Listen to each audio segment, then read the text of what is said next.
Hello friends, welcome you all to another video and today we are going to learn what is relic.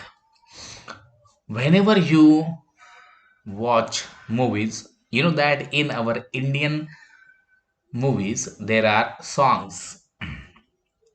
There are variety of songs, romantic songs, sad songs, patriotic songs in our movies. Hindi, whether you go for Hindi movies or for Marathi movies.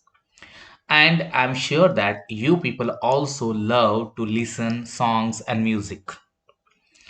So that songs are nothing but relic. So in a very simple word, what is relic? Relic is a song. And you can see the definition of relic on the screen. But before that, I would like to tell you what is exactly relic is. So in the most common use of the term, a relic is any fairly short poem uttered by a single speaker who expresses a state of mind or a process of perception, thought, and feeling. Many relic speakers represented as musing in solitude. In dramatic relics, however, the relic speaker is represented as addressing another person in specific situation. Instances are John Donne's Canonization and William Wordsworth's Tintern Abbey. Although the relic is uttered in the first person, the I in the poem need not be the poet who wrote it. Okay, for example, I can give one example of Indian song. My favorite song. तुझे मैं चांद कहता था मगर उसमें भी दाग है. तुम्हें मैं सूरज कहता था मगर उसमें भी आग है. तुम्हें मैं बस इतना ही कहता हूँ कि मुझे तुमसे प्यार है, तुमसे प्यार है. Here the I is मुझे मुझे, that is the I. But this is not mean that the I who is the speaker of that relic is poet itself. So in some relics such as John Milton's sonnet, When I Consider How My Light is Spent, and Samuel Taylor Coleridge, Frost at Midnight, the references to the known circumstances of the author's life make it clear that we are to read the poem as a personal expression.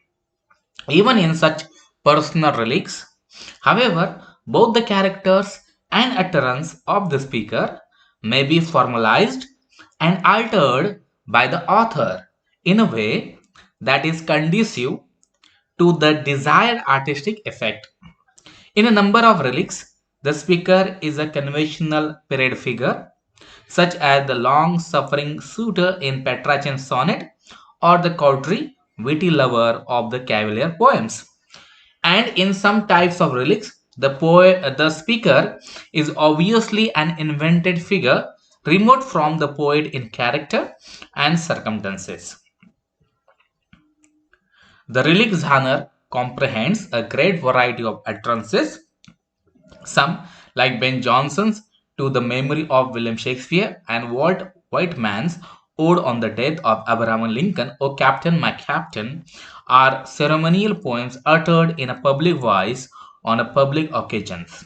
Among the relics in a more private mode, some are simply a brief, intense expression of a mood or state of feeling.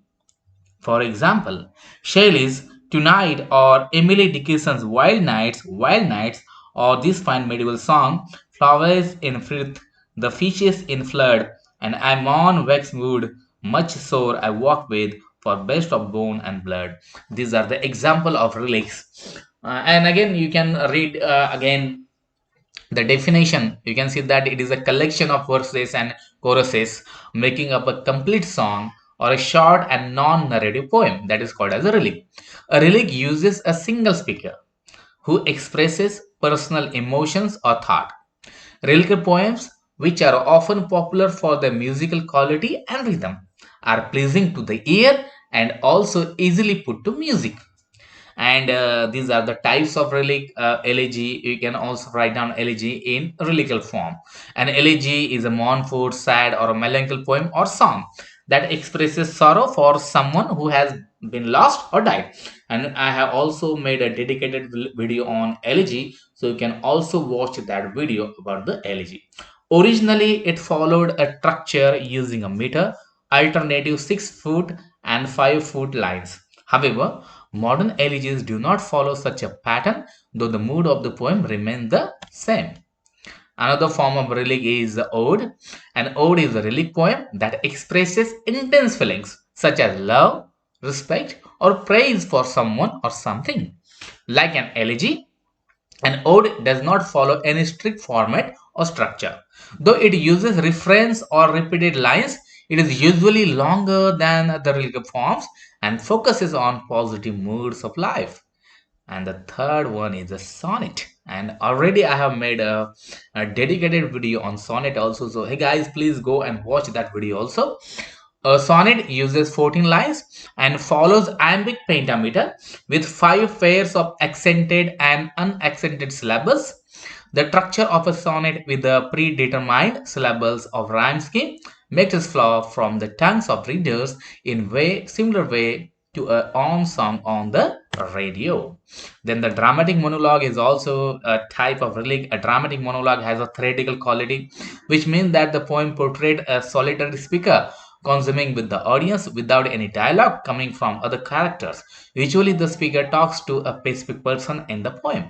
Occasional poetry, again, also a part of relic. Poet write occasional poetry for specific occasions such as weddings, anniversaries, birthdays, victories, and dedications such as John Dryden's Annus Mirabilis and Edmund Spenser Epithalame.